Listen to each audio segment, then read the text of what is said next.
assunto muito sério. Rodrigo Carpati, doutor Rodrigo Carpati, que é advogado, está com a gente. Vamos falar sobre contratos de aluguel. Seja bem-vindo. Como vai? Tudo bem? Tudo bem, você? São tantas as pegadinhas que a gente pode ter nessa situação, né? Com certeza. Tem que tomar muito cuidado na hora de firmar uma locação. E não se animar muito, porque às vezes a gente vai por impulso. Parece que você encontrou o imóvel que você sempre sonhou e qualquer coisa que te colocarem lá, você aceita, né? E tem algumas armadilhas também. A internet também você acaba caindo, você vê um imóvel, pode ter algum problema, então tem que tomar muito cuidado, não basta ir por impulso. Se você for por impulso, você pode realmente estar trazendo um novo problema. Na sua vida, né? Olha, tem muitas dúvidas que chegaram, dá tempo de você mandar suas perguntas também. Vamos ver a primeira dúvida de quem é? É do Daniel. O proprietário pode escolher para quem locar o imóvel? Pode escolher não locar para quem tem uma família grande, por exemplo? Então, infelizmente, o proprietário ele pode, porque não existe uma relação de consumo entre o proprietário e o inquilino. Se tivesse uma relação de consumo, que tivesse à mercê, por exemplo, do Código de Defesa do Consumidor, o proprietário não teria a faculdade de escolher. Como não está, o proprietário ele pode sim escolher para quem locar esse bem. Quer dizer, eu tenho uma casa, quero alugar para você, você tem 4 filhos, fala, não, com 4 não aceito. Exatamente. Ou tem cachorro eu não quero. Não pode ter nenhuma forma de discriminação. Então não pode discriminar alguém em função da raça, da cor, da opção sexual. Isso seria um crime, inclusive, mas é o meu bem, eu posso escolher para quem locar. Eu não quero, por exemplo, que o bem seja deteriorado com um animal, eu tenho um piso de mármore ou um carpete de madeira que pode se estragar se tiverem muitas crianças. O bem, por exemplo, pode não estar preparado, pode não ter grade ou tela para criança. Então o proprietário pode sim optar. Muito bem. Vamos ver mais uma? Renato, aluguei um apartamento recentemente e fiquei muito surpreso ao ver o proprietário do imóvel que aluguei utilizando a piscina do prédio, mesmo ele não morando mais lá.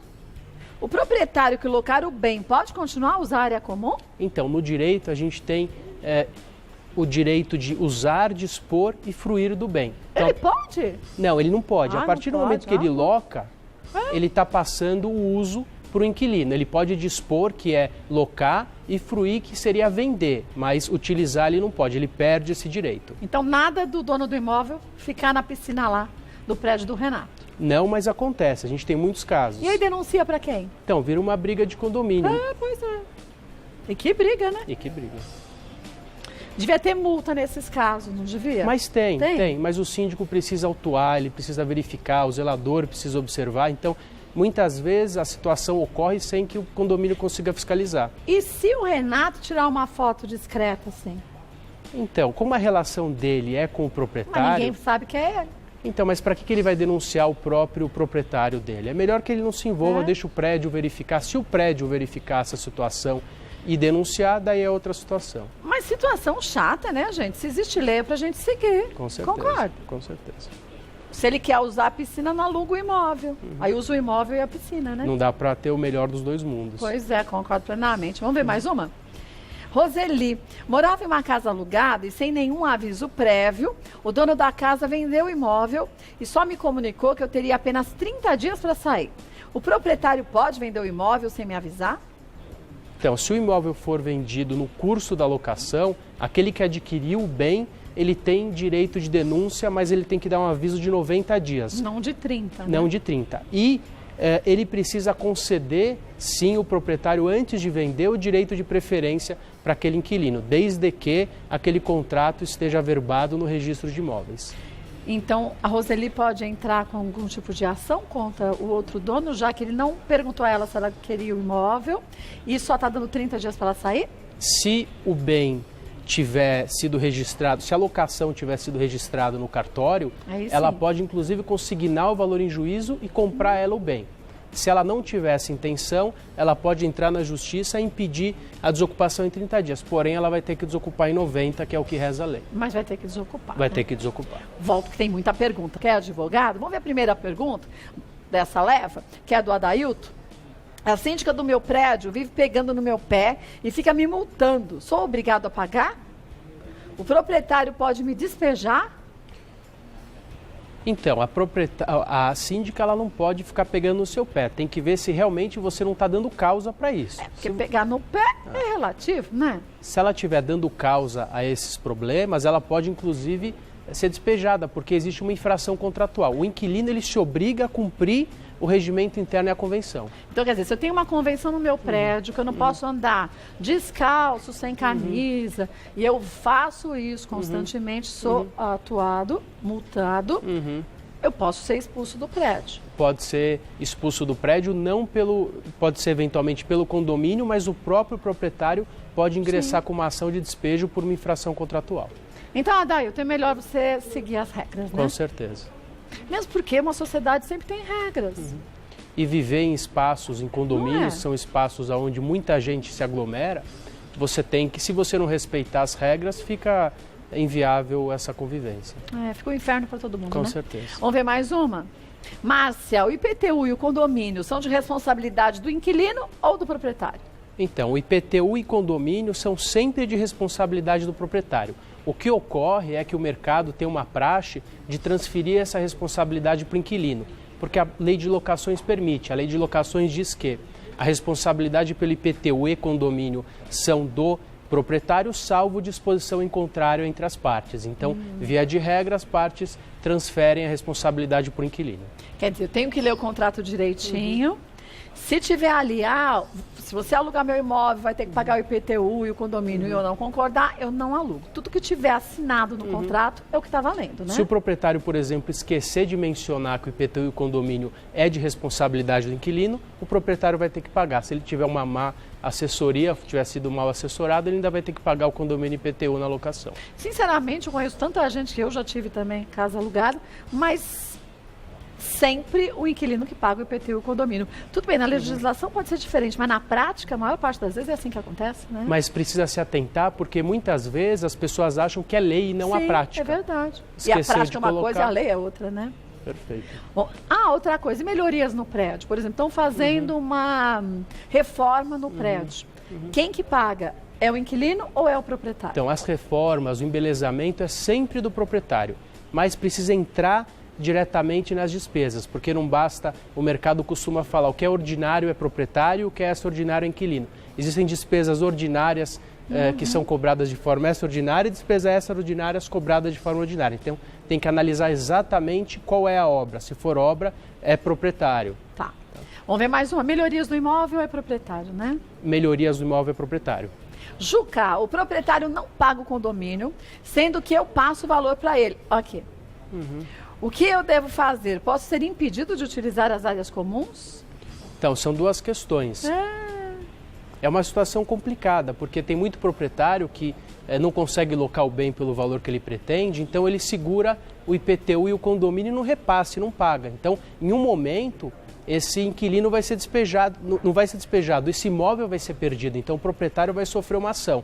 O inquilino não tem o que fazer, ele pode tentar acordar com a administradora do bem ou com o próprio proprietário para repassar diretamente o condomínio para a gestão, para o prédio, o que dificilmente vai ser aceito. Então ele tem que tomar cuidado para não pagar, para não deixar essa ação correr e ele sofrer, por exemplo, o impedimento, porque essa unidade vai ser vendida para terceiros. Mas o que ele pode fazer, já que ele não pode ele mesmo, sem o consentimento do proprietário, pagar direto para o condomínio? Monitorar, verificar se a ação está seguindo. Se ele correr o risco desse imóvel ser vendido, ele sai antes, ele rescinde o contrato. Existe a rescisão também por parte do descumprimento do locador. E a questão do impedimento da utilização de áreas comuns, de forma alguma, nem o proprietário, nem o inquilino, nem ninguém podem ser proibidos de utilização de áreas comuns. Por falta de pagamento de condomínio, né? Vamos ver mais uma. Sueli, se eu sair antes do prazo, pago multa? De qual valor? Existe uma regra? Então, mais uma vez, a regra é uma praxe do mercado. Normalmente são 3 aluguéis.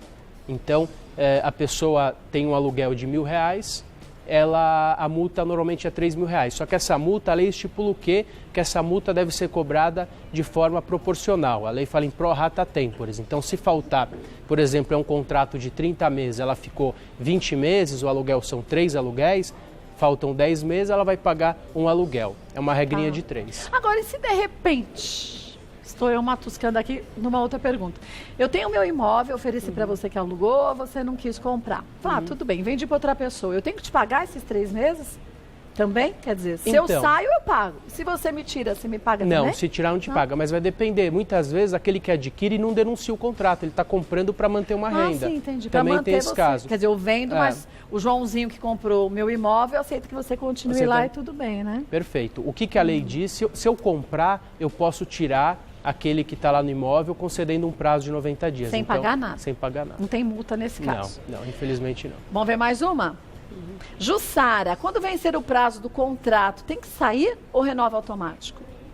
A lei diz que no vencimento do prazo ele se encerra, mas se o proprietário não pedir o imóvel, renova-se por prazo indeterminado. Então, se o proprietário pedir, olha, eu quero o imóvel, você é obrigado a sair. Se ele não pedir, a lei diz que o contrato continua a viger por prazo indeterminado. Então, nesse caso, o inquilino, no momento que o proprietário quiser o bem, ele precisa notificar o inquilino com 30 dias de antecedência para desocupar. A relação fica mais frágil, porque o inquilino o imóvel pode ser solicitado a qualquer período. E se o inquilino quiser sair, ele avisa o proprietário e o proprietário pode pedir multa? Se o inquilino sair, durante o prazo de vigência do contrato... Mas aí o contrato não tem prazo? Se tiver indeterminado, ele não paga mais multa. Não paga mais multa. Acaba sendo bom também. Vamos ver mais uma. Célio, posso locar um apartamento por prazo menor de 30 meses? Corre algum risco como proprietário?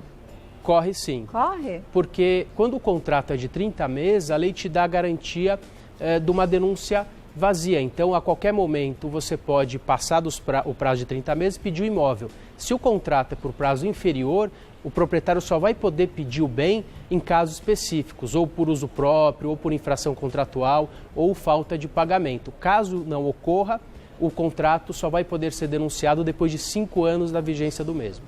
Agora, deixa eu lhe perguntar para a gente encerrar uma coisa. Existem hoje em dia várias formas que o proprietário busca para se garantir também da inadimplência, que a gente sabe que tem crescido cada vez mais, porque a gente está, no momento, num mundo muito complicado financeiro. Alguns proprietários preferem um seguro que seja pago pelo inquilino, outros preferem um fiador e outros 3 meses de aluguel. Tem uma praxe em relação a isso? Quer dizer, ele pode exigir, eu só aceito se você fizer um seguro ou não? Ele pode sim, ele pode escolher a forma de garantia que ele pretende, que são essas que você mencionou. Em alguns casos, o proprietário, ele muitas vezes nem requer uma garantia, daí ele tem uma prerrogativa na lei de ter um despejo com liminar. Então, essa tem sido também uma opção. Logicamente que o melhor caminho é realizar uma boa análise prévia do inquilino para não ter que correr risco depois e se garantir através de um seguro-fiança ou através de uma caução.